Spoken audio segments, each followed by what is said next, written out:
Hello, Pamela. You're muted.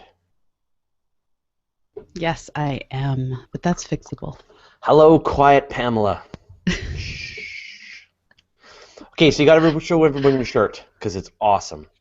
Okay, so it is turtles all the way down. It makes me stupidly happy. It came from a place called Fuego's. Oh, and so for people who don't know, what is the turtles all the way down? Where does that come from?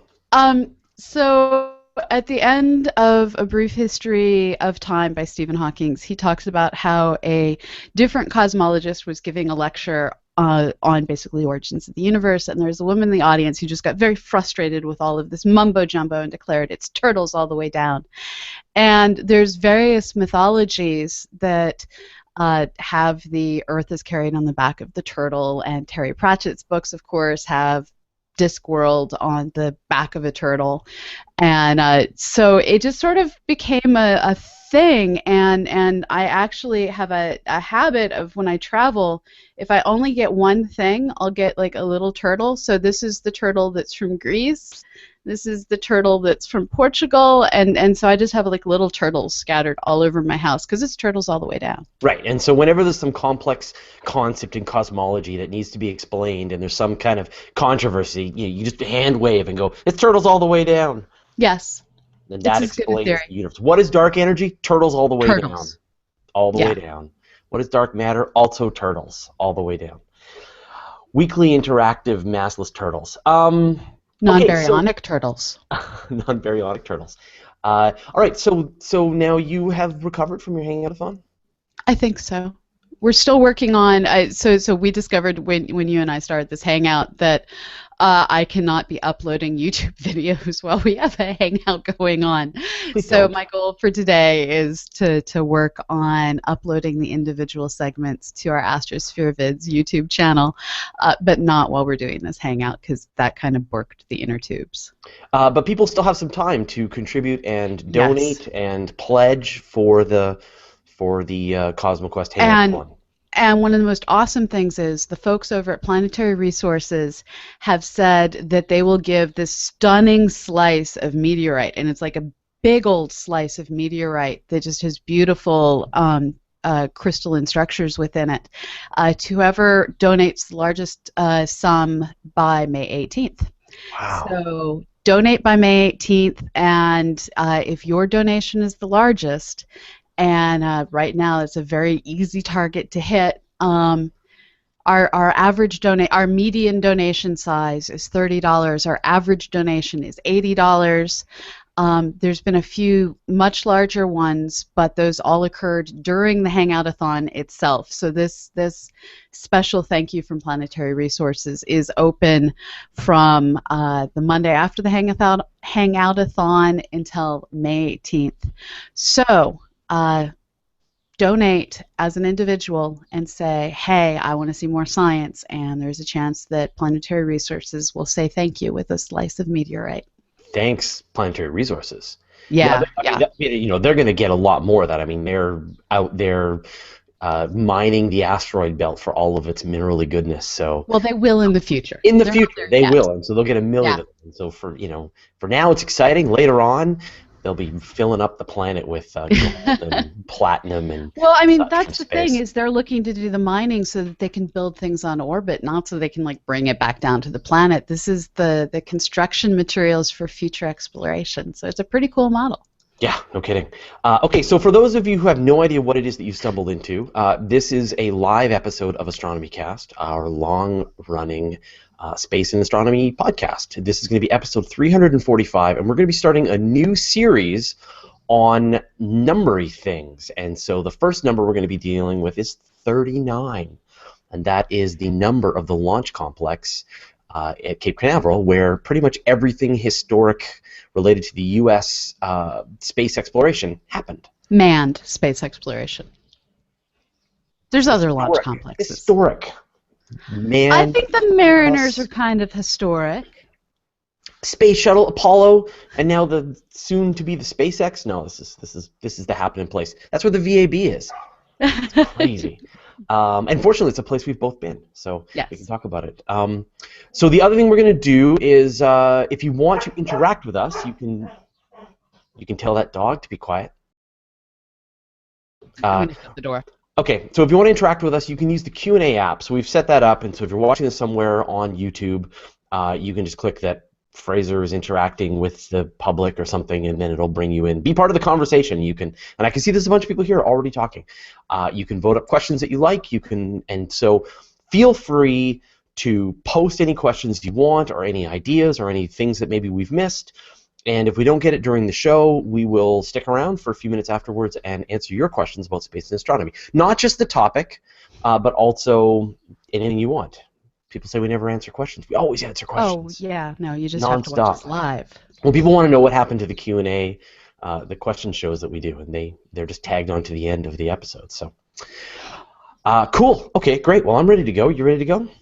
I believe I'm ready to go, and there will be sparrows in the background. There needs to be a shout. I'm going to say hi to Nancy and Guido and Tony and Elad again and Michael Jobin and and Russell Bateman. So turning on Q&A app so I can see the awesomeness too. Hi everybody. So hi everybody.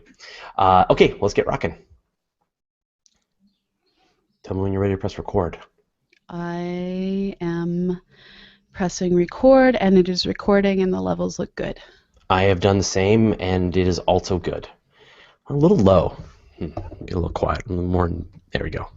All right. Here we go. Astronomy Cast, episode 345, Launch Complex 39. Welcome to Astronomy Cast, our weekly facts-based journey through the cosmos, where we help you understand not only what we know, but how we know what we know. My name is Fraser Cain. I'm the publisher of Universe Today, and with me is Dr. Pamela Gay, a professor at Southern Illinois University, Edwardsville, and the director of CosmoQuest. Hey, Pamela, how you doing? I'm doing well. I'm loving the fact that you and I seem to be in two totally different climate zones today. I'm doing the not willing to turn on the AC yet, but deeply wishing I had AC, and you're clearly doing the I still need heat. Yeah, people need to be watching us when we record this live on YouTube every Monday at noon Pacific, and then they can see our various fashion choices. And yeah, it's kind of chilly here. So, but it was really hot, and now it's cold. So I don't know. How do you like your climate change now? So before we get on to this week's show, just one last pitch for the CosmoQuest Hangout-a-thon fundraising. It's still going for a little while?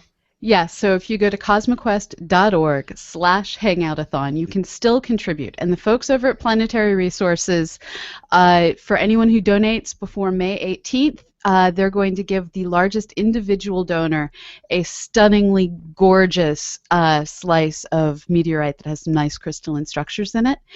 And I'm really kind of thrilled and grateful for everyone out there who's contributed so far. Our median donation is just $30, and all of that has added up to over $24,000 in science coming. This is going to enable us to launch a new project to do citizen science studying Mars, and the more donations come in, the more we're able to do, the more times we're able to say yes to scientists who have new and exciting citizen science projects that they just want to see go into existence so they can, well, discover our universe. So please go to cosmoquest.org/hangoutathon, all lowercase, and no amount is too small, but at the same time, no amount is too large. Go ahead. I will pause the podcast. We'll wait. And I'm writing a handwritten a hand-typed thank you to everybody. So the thank yous actually come directly from me. So thank you in advance. Please give, please. So the plan now is we're going to be doing a multi-part series on numbers in space. So part 1 today is going to be Launch Complex 39. How many have you thought we want to do, Pamela? I'm still pulling them out. We do have an interruption Memorial Day weekend. We're going to have a live episode from Balticon, so if any of you are in the Baltimore area Memorial Day weekend, I hope that I can see you at the con. And other than that, send us ideas for science-y things, not like random places that have no science associated with them. Okay. So send us ideas. So we're going to do Area 51, Launch Complex 39. It's that sort of a theme going. 42. Okay, so almost every historic American launch occurred at one place, in Cape Canaveral, Launch Complex 39. Good old LC-39 was built for the Apollo spacecraft and then modified for the Space Shuttle program. And now it's carrying on this tradition for the upcoming SpaceX launches. Let's explore the history of this instrumental launch facility. And what's cool about this is we've both been to Launch Complex 39. We have. I was there for the launch of STS 1, 2, 3. And what were you there for?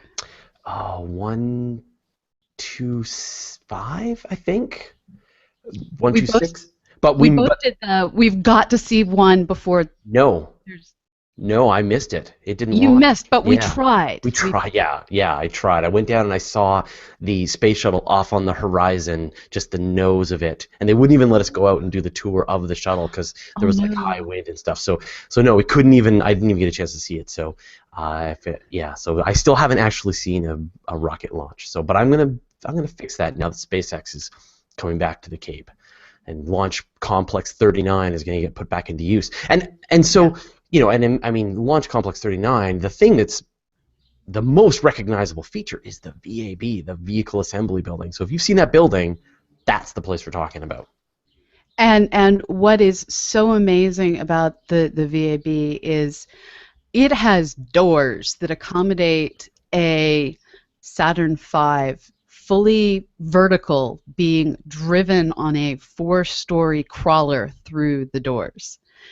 And it's a building of a size that you can't fully comprehend until there's a helicopter right next to it.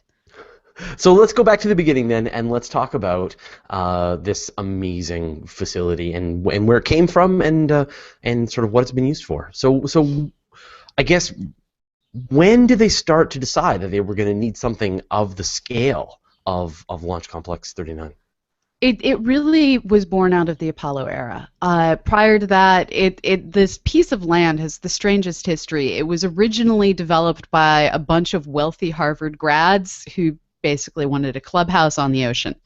And that just deeply amuses me to no end. And so out of their little clubhouse on the water, an Air Force base was built north of there in the 1900s. The Air Force base in the late 1950s, early 1960s, got turned over to Project Mercury, and slowly but surely, as NASA came into existence, that entire islandy bit got turned into Air Force base plus NASA facility, and it's a lot of it you can't get through unless you have a NASA badge, but the Google images are really quite spectacular. And what's also kind of cool is it's near the Cape Canaveral cruise ship port as well. So you have cruise ships that inadvertently park there and then get to have prime real estate for watching launches, and that also deeply amuses me.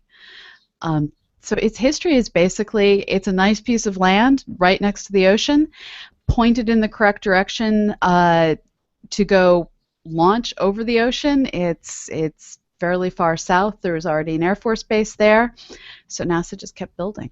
But I mean, Launch Complex 39, there's other stuff on that area. I mean, if you've ever seen Cape Canaveral, it's this big, long isthmus of land that sort of, you know, but it's mostly like forest and swamp and crocodile or alligator weather. Yeah, gators. And but then the launch complex is just one chunk. There's other stuff on this. And there's multiple launch complexes. Yeah. So Launch Complex 39 is the most iconic. I wouldn't say most historic like you did, simply because there's all of the Mercury and Gemini stuff that happened as well. There's the landing strips that get used for ferrying stuff around.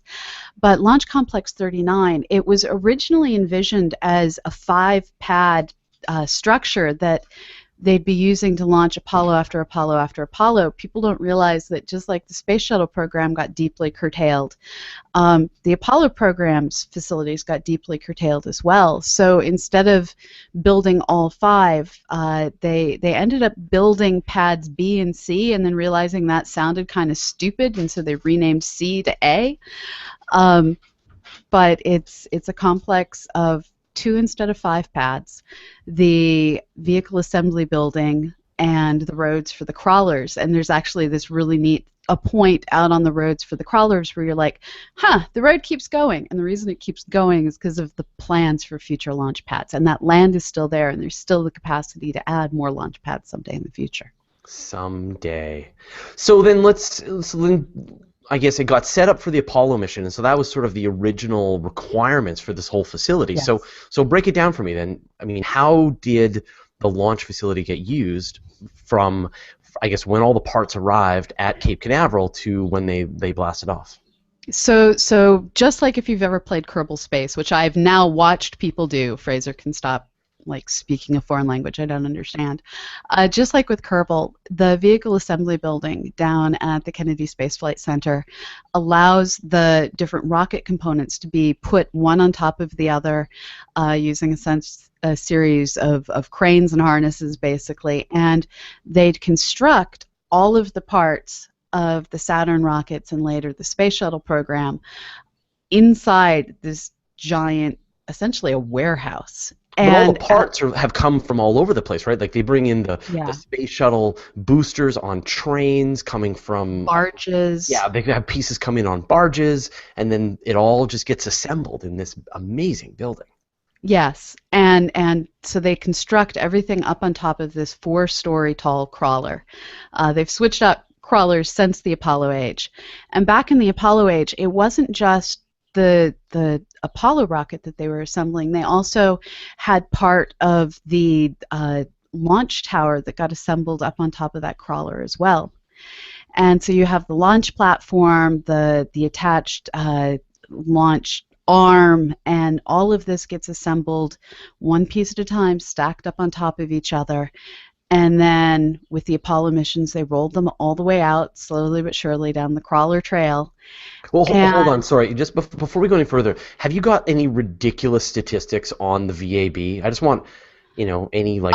So my favorite ridiculous statistic on it is it was the tallest building in Florida for several years at 160 meters tall. It was eventually supplanted by a insurance building. And my other stupid statistic on it is if you look at a picture of it, there's a big U.S. flag on one side of the more modern pictures of it. And each stripe on that modern building's flag is the width of a school bus. The stars are like bigger than people, right? Yeah, they are. So I got some more stuff here. So one thing that when I went and they told us was it's got its own weather system. Yes. So you can have clouds up above inside the VAB. It's got 71 cranes inside of it. It's 8 acres. Have you got to go inside the VAB? No. Yeah, I haven't either. No, it's got 8 acres inside. So just imagine, like if you know an acre of land, 8 of those. And so it encloses 3.6 million cubic meters of space. Yeah, it's big.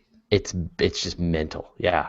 And it had all kinds of, I forget what it was. It was like the largest, for a while there, it was the largest building in the world. And then it all depends on how you measure it. Largest building in Florida. Or building in Florida. Yeah, but like for just like volume. Oh, enclosed volume. Yeah, but I think the Boeing facility is bigger now. I've been to that. I've been inside that, and it's mentally huge. Yeah. Okay, great. So anyway, so we've got this rocket. It's been assembled like the Kerbal Space Program in the VAB, and then it's crawled out to places unknown. And, well, they know exactly where it's going, so its place is known. It's either going to 39A or 39B, pick one.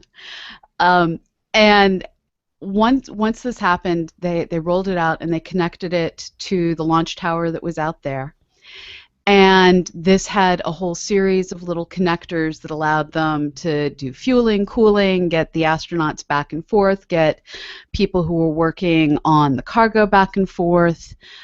So they're essentially building and unbuilding a multi-story structure every time they do a launch. So there's the fixed launch pad, the mobiles, and it was able to swing back and forth for the Space Shuttle one. And with all of this construction, with all of the cement they had to put down to support this massive structure on the swamplands of Florida, one of the other things they had to figure out how to do was dampen the acoustical noise, because otherwise you're going to start shattering things with sound, and that's never a good thing. So they had a sound dampening system, which basically meant they had a giant water tank, and they'd flood the launch pad just prior to launch, and that would dampen the acoustical noise.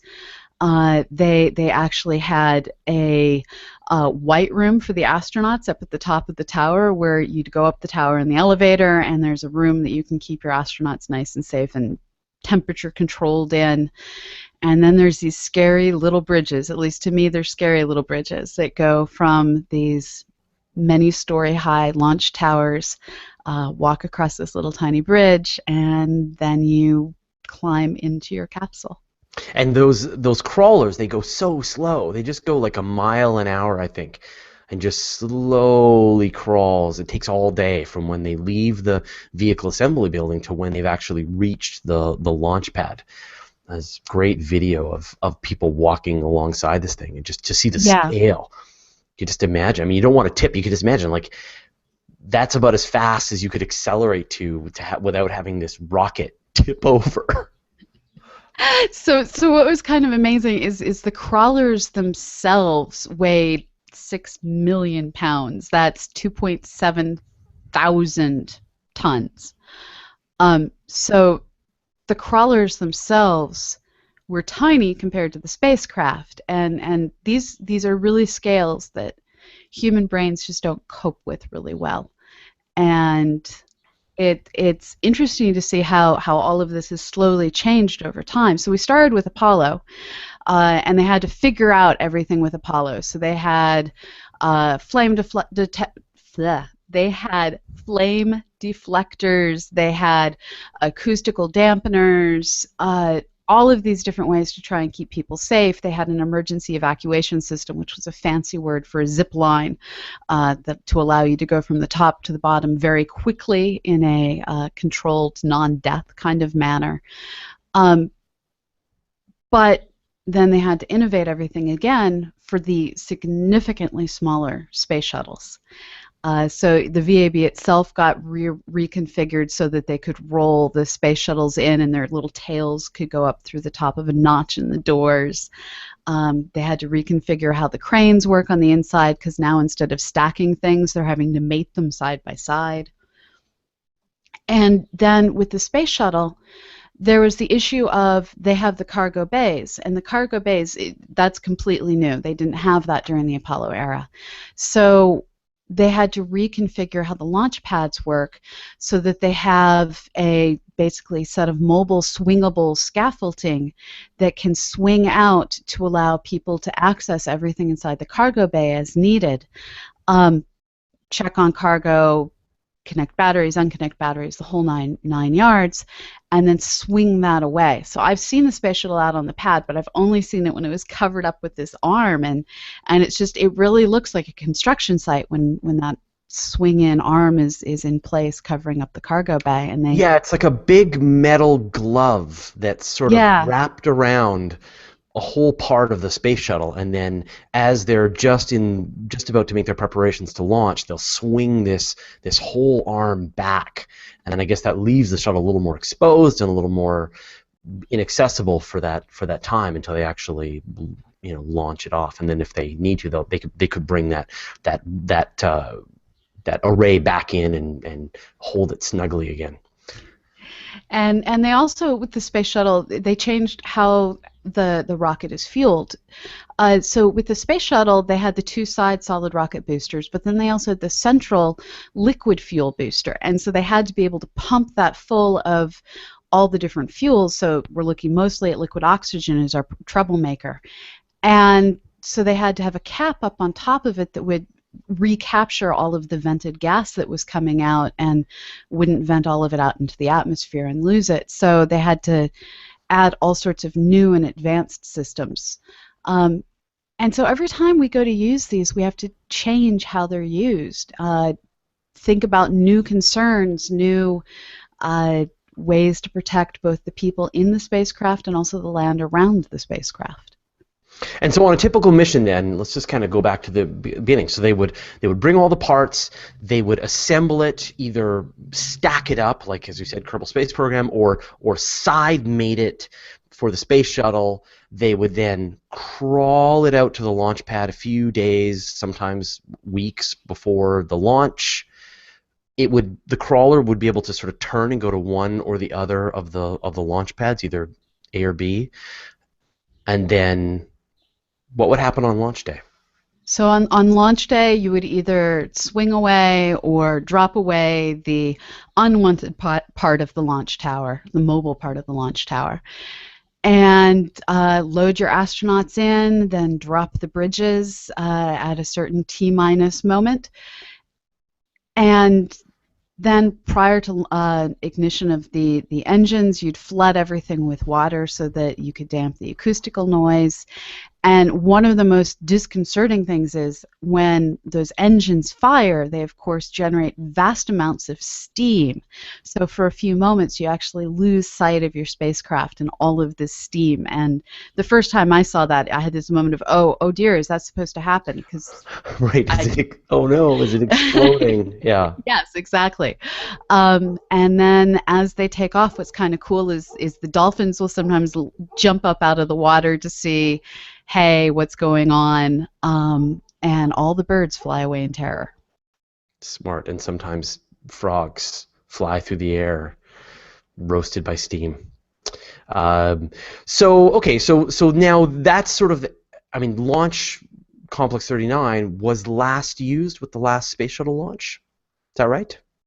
Well, so they actually did use one of the launch pads with the Ares series rockets. Back during the Constellation program, which NASA has since canceled, they were trying to come up with a new series of rockets. And so they did use one of the Launch Complex 39s to do that one and only ever test firing of an Ares rocket. But now they're in the process of doing massive reconstruction out there. And some of the reconstruction was started while the Space Shuttle program was still going on. They started on B first, doing massive additions of lightning poles. And as they did all of this, the idea was to create a new clean launch pad. So you basically have big thing of cement, drive your vehicle out, plop it down on the clean launch pad, and they had permanent grounded lightning attractors around it so that the poles would get hit instead of the spacecraft. And what's neat about this is NASA was already thinking ahead when they started doing this to using this launch complex for commercial launches. So what we're looking at right now is 39A is in the process of getting reconfigured by SpaceX to be used for their Falcon series.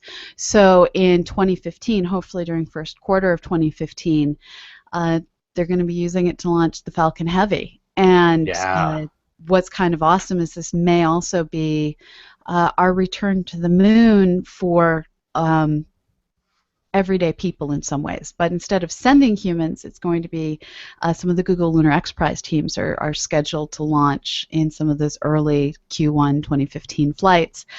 So we have that to look forward to. And here, SpaceX didn't get the vehicle assembly building. That's not theirs. So they're actually looking to assemble their rockets horizontal, roll them out, and stand them up. And I find that a little bit terrifying, but that's the future we're looking at. Well, that's the way the Russians do it, right? When you see the Protons and the Soyuz, they make this trip from where they're constructed to the Baikonur Cosmodrome in Kazakhstan, and then they're lifted up in this crazy structure. Same kind of thing. They've got this launch array that then pulls back. People won't be able to see the video, but I'm making all kinds of hand gestures and sort of pull back, and then the rocket's able to launch. But the scale is the trick, right? Like the Ares 5 and the Falcon Heavy are going to be monster rockets. So it's going to be a lot tougher than just the regular Falcon to try and do that trick. And what's interesting to me is the VAB is still going to be in use by NASA for a set of rockets that nominally, one hopes, are going to start launching in 2017, maybe. This is the Space Launch System. NASA hasn't given up on building its own sets of rockets, and so they've kept they've kept the VAB for themselves, and the idea is that this new Space Launch System will be used to launch as a backup for launching crews, as a way of launching different spacecraft. They're planning nominally to start doing lunar flybys again in the future, and hopefully by no later than 2021, they're saying, return humans to the moon. Now, I'm not sure how I feel about any of these timescales because we've been watching SpaceX for years slowly build up to getting their launch craft going, testing out their different Dragon capsules. I feel extremely confident about the SpaceX series. But the space launch systems we haven't seen yet. And while they are working to build on past space technologies, building on the space shuttle technology in particular, I don't know if using it to get to the moon by 2021 is a realistic assessment. But this is why I don't do manned space flight, because I am bitterly, deeply pessimistic about our ability to complete rockets on time. Right, and this is the kind of conversation that we tend to have on the weekly Space Hangout. So I'm not going to go into one of my rants, my classic rants, in here on Astronomy Cast, which we hope is an episode that will stand the test of time. The news, the history we were providing on Launch Complex 39 will always be the same. So good luck, SpaceX. We hope that works out well for you, and good luck to the Space Launch System. Maybe you and I can be down there in 2015 to see a launch. That would be an awesome way to spend a winter day. Done. It's a date. All right. Well, thanks a lot, Pamela. My pleasure. That was a great ending note. That we've decided in 2015 we're gonna go and watch the rocket launch. All right. Yes. Now, is that okay, NASA? Can we do that, please? I will find a way to make it happen. Oh yeah, no, they let us go there and watch their rockets launch. Okay, everyone, hang tough. We will answer some questions. Yep. But not. Oh, Surly Amy has new planet-based jewelry. She just tweeted a picture of something that can't physically exist, but is still very pretty. Is Surly Amy sponsoring this podcast? No, I'm simply looking for questions in Twitter and then salivating over her jewelry. I see. Which I happen to be wearing, so I guess, yeah. Yes. All right. I'm an unpaid advertiser, I think. So Tony Lynch says the VAB is the 6th largest building by usable space. Okay. Yeah. You are getting your comments slightly earlier than I am. Well, I'm getting them from the Q&A. So let's see. Yeah, so here's what Wikipedia says. The largest buildings in the world by volume. It is the largest single-story building in the world and was the tallest building in Florida until 1974, and is still the tallest building in the United States outside an urban area. Okay. So, Guido Bibra notes that I've just discovered that you can explore most of Cape Canaveral, including the ways to the launch pad with Google Street View, and the most recent images on Google Earth are from February 2014. So that's cool. I didn't know you could do Street View for the whole complex. Yeah. That's fantastic. Neat. All right. I love these stories. If you've been to Launch Complex 39, if you've seen a shuttle launch, please give us some of your stories, because in the Q&A app. There's an amazing eagle's nest on the road from the visitor center out to the launch complex. Nancy Graziano says, I never made it to launch, but we were at KSC for one of the shuttle landings. It came from the north, and we heard the dual booms, and as we were headed up on the bus for the tour, the shuttle with the returning astronauts passed in front of us. That is awesome. That's very cool. I haven't seen a landing either. That would be amazing. Oh, I saw them when I was a little kid, but I only saw them at the, hey, those contrails up there are a space shuttle level. Tony Lynch, STS-125 was launched from 39A. I was lucky to be at that launch. I think it may have been the last launch from 39A. Yeah, I think 126 was the last shuttle launch. I'm trying to think if I can get my math right. I shouldn't be saying these kinds of things. I think 125 was the one I tried to see, and it had like a leak, and so they took like a month. And so You were so angry. I was pretty mad. Well, because just to give you the story. So my father was the person who got me into space, being excited about space and astronomy when I was a kid, and he woke me up in 1981 to watch the first space shuttle launch, and it was like 9 o'clock East Coast time, but it was like 6 in the morning West Coast time. So we got up at like 6 in the morning. And we watched the whole shuttle launch together. And so when the shuttles were starting to gear down, and they only had a couple more shuttle launches left, I was like, okay, I got to go see a shuttle launch, and I got to take my dad.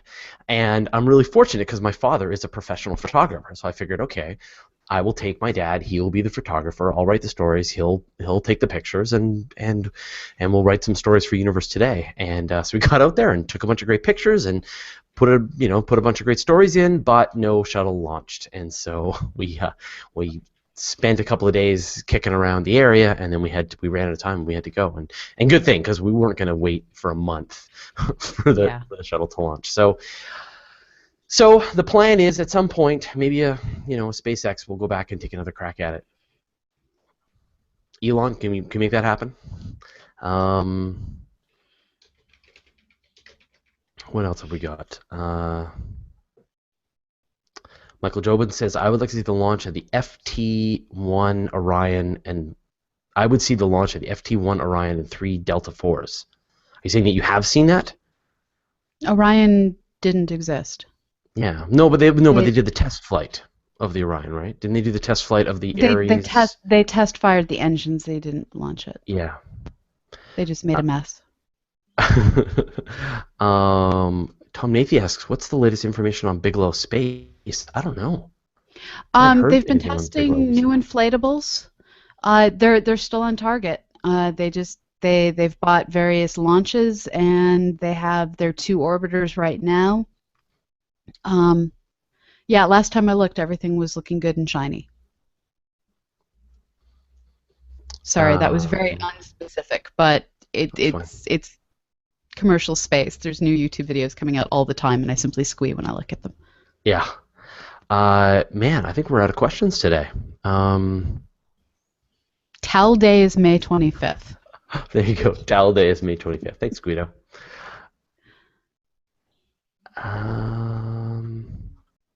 Anything else? Mr. Magard says, FYI, Copenhagen suborbitals will test their turbo-pumped liquid fuel engine in a 90-second burn on Sunday, May 25th.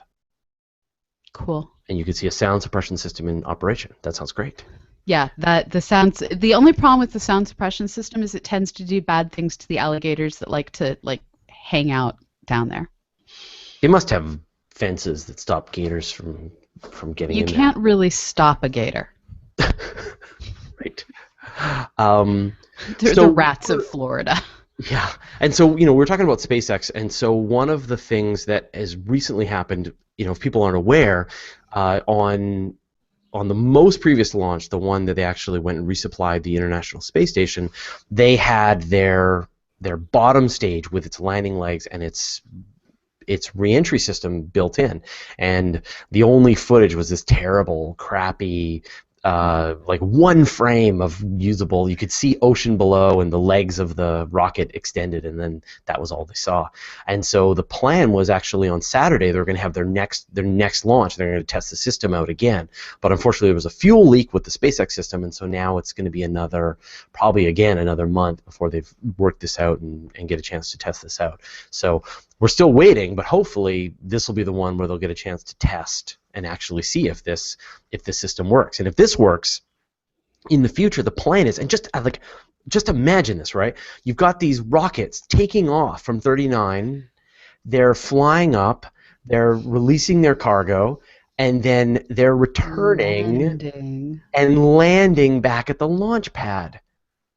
No more rescuing them from the ocean with tugboats. Yeah, yeah, it'll be unbelievable if they can actually pull this off. I'm really, really excited to see sort of where this progresses, because the goal is that you will not need to just throw your rockets away every time you use them. And Elon Musk uses this What example, right? Just imagine if you took a flight from the U.S. to Europe and you had to throw away your $50 million airliner every time you did it. what I'm intrigued to see is they found with the space shuttle that the refurb costs between launches was significantly greater because it was a refurb instead of starting from scratch. And sometimes, I mean, we've all been there with home repairs. It's like, damn it, it would just be cheaper if I. Tear it all out and Yes, build a new yes. one. Yeah. So I'm interested to see just how the economics ends up working out.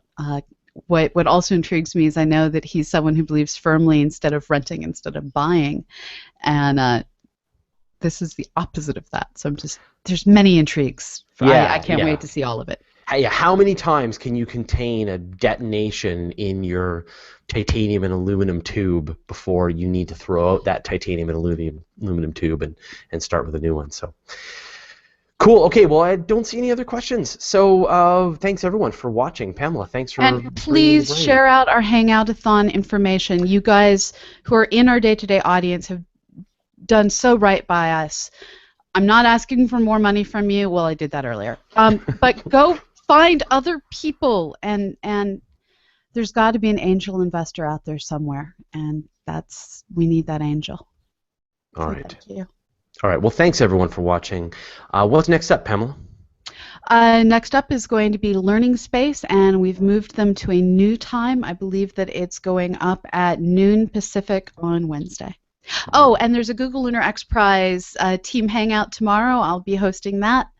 And that is at 8 a.m. Pacific, 11 a.m. Eastern. I think that makes it 4 p.m. London. So tomorrow's the Google Lunar X Prize team hangout. That's fantastic. Okay, great. And then on Friday, of course, we have the Weekly Space Hangout. And hopefully on Sunday, we'll have another virtual star party. So sounds great. Space. All right. Thanks, Pamela. Thanks, everyone. We will see you all next time. Bye-bye.